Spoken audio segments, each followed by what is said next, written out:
Posted by you/throwaway09ick. My boyfriend, now fiancé, asked me to marry him 2 months ago.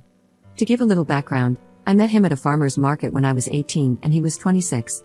We are now 24F and 32M. We've been together for a little over 5 years, and I'm very happy with him. Now, to the story. My fiancé's friend, Brittany, has been friends with him since they were in elementary school. During our early dating days, I expressed that I was not a fan of this woman. There are many reasons why, such as us not having common interests and having completely opposite moral codes, but the main one was her interest in embarrassing me and my fiancé, possibly because she likes him. When we first started going on dates, she showed up and tried to invite herself to the date because he had told their mutual friend group chat where he was taking me. She then decided to go to the same restaurant and tried to make a scene about him cheating on her and being heartbroken. It escalated quickly, and I ended up asking the manager to have her removed, as she was delusional and neither I nor my date wanted her around. This kind of situation happened 3 more times, even escalating to her showing up at his grandparents' house to stop me from meeting his family. At that point, I made it clear to him that if anything like that happened again, I'd be out of there. He completely understood and agreed with me, wholeheartedly. He convinced his friend group to minimize communication about Brittany with him because she was acting weird around him, and they all understood and disagreed with her actions. He had extremely low contact after that point, and I learned years later that she had undergone major therapy, checked herself into a mental hospital, and went on medication to manage these unhinged personality traits. About 4 years later, they reconnected at a mutual friend's birthday party we were all attending, and she genuinely seemed to have changed from the person I had met 5 years ago. We still didn't agree on most things, but she apologized for the way she had acted and owned up to all the BS she tried to pull with him. So, I kept my guard up but encouraged my fiancé to rebuild his friendship with her. I'm not friends with her, but I am friendly toward her. Skipping to now, I have been planning this wedding basically since I was born, over-exaggerating, but it has been in my thoughts since I was a young child. The wedding will not happen for another 2 years. The theme is similar to Dungeons & Dragons style fantasy, a Renaissance wedding with blue, orange, and red as the main color scheme. Most of the wedding will be held outdoors at a local state park, but part of it will be held indoors, specifically for the cake cutting, food service, and some guest photos. This is the important part. I have a personal friend, Bree, 28F, who does professional photos at Renaissance festivals across the US. Her job is to travel across the country to Ren fairs, taking pictures for various venues. It's a very cool job, and I love seeing her work. She does some editing for these venues using a green screen to make the scenes more aesthetic or to change the scenery entirely. For example, she has shown me mock-ups with silly people in costumes being chased by goblins and trolls, a dragon breathing fire behind a party of knights, or a garden of lights with fairies flying around. It's silly stuff meant for fun. My idea was to incorporate this into my wedding. Guests could choose whichever background they liked from a catalog that Bree and I put together, and Bree or her teammate would take pictures of them throughout the day. The photos would be uploaded electronically and edited after the wedding. Participation in this activity would be optional, but I wanted to use the photos for postcards and scrapbooking, which is my hobby. These green screen photos wouldn't be the only pictures taken. There would also be traditional photos of the wedding itself, including portraits of my husband and me, and the wedding party, which would not use the green screen. A few days after he proposed, my fiancé asked if I would be comfortable with him inviting Brittany to the wedding as a groomswoman. Honestly, I was fine with it, until the topic of her hair came up. Since they reconnected, she cut and dyed her hair a lime green with cool undertones and highlights. I actually think it looks great on her and suits her facial structure well. However, I was worried about the green screen effect on her hair, so I invited her to my friend's home to test it. Unfortunately, the screen blended with her hair, causing a significant glitch in every background we tried. I asked Bree if there was a way to edit around it, but she said it would require a lot of extra time and money. The additional editing would be expensive because it could involve editing multiple photos, which wasn't feasible given our budget constraints. Even though I love her hair, I asked if she would consider wearing a wig at the wedding so she could still be included in the green screen photos. I even offered to pay for a professional wig. Brittany became very angry, saying that asking her to wear a wig was like asking her to cover up herself. She felt it was an attack on her expression and was hurt. I explained that it was purely a logistical issue, but she accused me of trying to exclude her intentionally. As a compromise, I suggested that she get more pictures taken during the wedding itself, without the green screen. She didn't like this idea, claiming it wasn't fair that she'd be the only guest excluded from the fun pictures. Though I sort of agreed with her, it wasn't my fault. I then offered that she pay the additional editing costs herself if she didn't want to wear a wig. At first, she seemed open to this.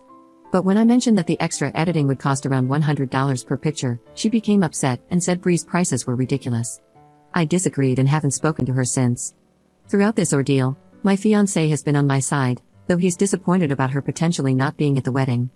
He agrees with me about the costs and thinks she's overreacting, but he sympathizes with her being the only one left out of this activity. While I also have sympathy, I don't see another solution. We can't use a blue screen because the wedding colors include blue, and we can't buy a new screen for my friend's business for just one person. All the alternatives I've come up with, Brittany has rejected. So, my final decision was to ask him to disinvite her from the wedding to avoid creating further drama if she did not want to wear a wig. After long discussions between us, he agreed with me and sent her a message explaining that she would be entirely disinvited but would be welcome to celebrate with us after our honeymoon had ended. They met up soon afterward, and he stayed firm on the matter, despite her crying and still refusing to do anything to address her hair. She still believes that my request comes from a place of power imbalance and that I just want to bully her, which I don't believe is true. She has a year to think it over. I can tell this situation bothers him, and I've addressed it a few times. Each time I have, he says it is for the best, as she would just ruin the photos she was in with the green screen effect and could cause us to delete hundreds of pictures purely because of her actions. I agree, but it still bothers me that I might be doing something wrong. Especially since, after this incident, her mom and dad have reached out to me to scold me for abusing my power against their daughter at one of the biggest parties she has ever been invited to. Even my friends are split on the issue, all of them having sympathy for her, but some of them are saying I'm the jerk because I won't just let her come to the wedding and have someone block her from taking any pictures with the green screen. Just to clarify, I'm not trying to force her to change her hair. I don't want her to dye it differently. I simply want her to wear a wig for the wedding, which she can remove afterward. The wedding isn't for another 2 years, so I still have time to reconsider the logistics. Am I the jerk here? Up in the comments. I will add some context to that, as I thought I made it clear, but apparently not. The activity with the green screen is open to everyone who signed up for it, mostly so I can get an accurate number of people who will have multiple pictures taken of them. I would encourage them to do it in groups, so if one person's hair is making it glitch and you have multiple people in a picture, it turns into more than just a $100 venture, it turns into thousands of dollars that I simply do not have.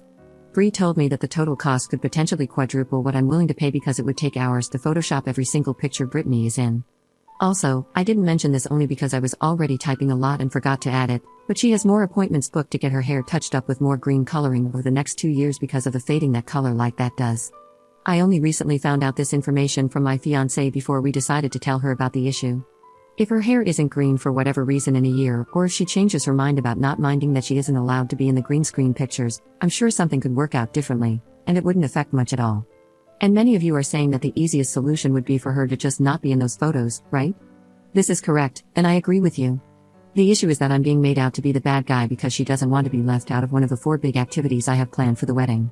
I didn't include all the other details because I wasn't trying to pile on about how badly she's taking this, as the post is already very long. But she's yelled at me, cried, called my fiancé 33 times while he was at work, and more, all because I can't change the fact that she physically cannot be in green screen pictures without ruining them, and I do not want to spend significantly more money. Update 7 days later. I honestly didn't think I'd post an update at all this year because I mostly received the confirmation I needed to know I was correct in my assumption that she'd cause more drama at the wedding than necessary, and that I would be justified in disinviting her. I try to be detailed in that post, but in this one, I'm going to be a little less detailed. Basically, 3 days ago, I was sent my post on Messenger by Brittany. She is a notorious Reddit lurker, apparently, and saw it a few hours after it was posted. It didn't even need to get multiple upvotes because she just reads the posts available in the recent category. I told her I had posted because I had a lot of inner conflict about my involvement in my fiancé's decision to disinvite her if she couldn't make some form of sacrifice, like not being in the green screen photos or wearing a wig, so she could be included. She got extremely mad at me, called me names and threatened that I'd be sued for defamation, etc. This honestly just made me realize how little she had actually changed. Of course, I showed my fiancé, and he was appalled at her actions. He said he was going to block her and did so that day, and so did I. Yesterday, I woke up to 43 missed calls from a number I did not recognize, which turned out to be from her, along with a dozen voicemails claiming that I was stealing my fiancé away from her again, that I had purposefully targeted her for just wanting to be included with everyone else, and so on. I don't know how she got my number, but I obviously blocked it. After that, I reported her to the police on the non-emergency line because I didn't know if I needed to fear for my safety. I'm really glad I did this. After my fiancé had left for work, she showed up at our home and knocked on the door. I cracked a window near the door and asked what she wanted.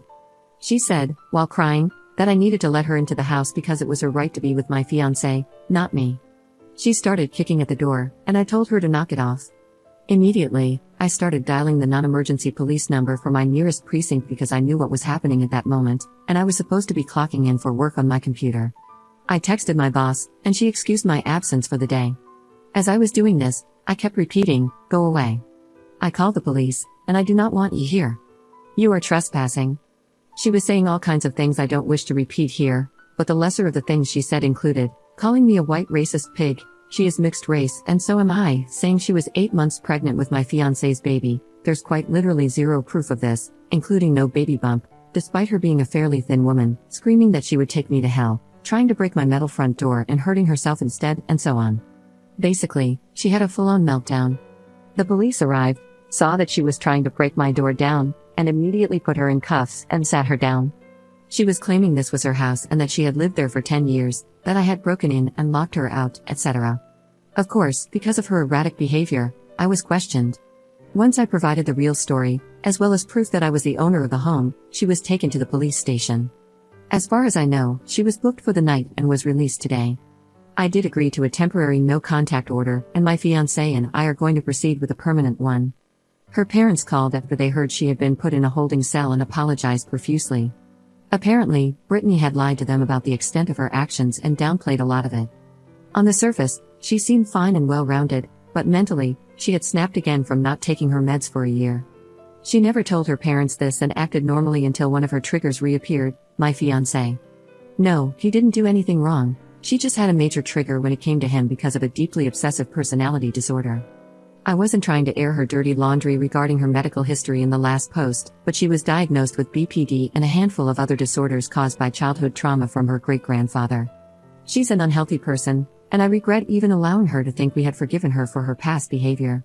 I'm pretty shaken from this ordeal and can't believe this was all because of a goddamn green screen and some pictures that were supposed to be silly holiday cards for the foreseeable future. This is making me rethink the idea altogether, to be honest. Maybe I'll just rent an adult bounce house because that seems more fun than green screen professional photography. Anyways, that's the update. Thanks for reading and for the advice I was given in the last post.